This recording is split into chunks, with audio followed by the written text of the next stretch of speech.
রায়দিঘি বিধানসভায় নগেন্দ্রপুর হেমন্ত কুমারী হাইস্কুল প্রাঙ্গণ মেলায় মুক্তি 2025-26-এর উদ্বোধন হল।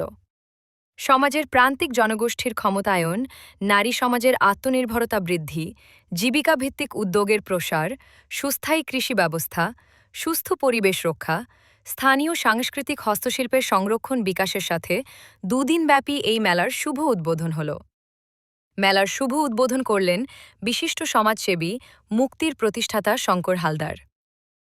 মুক্তি শুধুমাত্র একটি সামাজিক আন্দোলনের অংশ নয়, এর মাধ্যমে সমাজের সর্বস্তরের মানুষের কাছে উন্নয়ন সচেতনতা, স্বনির্ভরতার বার্তা পৌঁছে দেওয়াই মূল লক্ষ্য।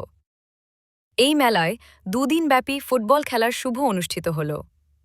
মেলা ঘিরে মুক্তির মহিলাদের নিজেদের হাতে তৈরি বিভিন্ন হস্তশিল্পের প্রসার। মুক্তি গ্রামের মডেল প্রকাশ করা হয়, যেখানে নদী, পুকুর, বাগান, নদী সুন্দরভাবে দেখানো হয়েছে। এছাড়া মুক্তির মস্তিষ্ক প্রসূত প্রায় 40টি প্রকল্পের মডেল এই বেলায় দুদিনব্যাপী প্রদর্শিত হবে।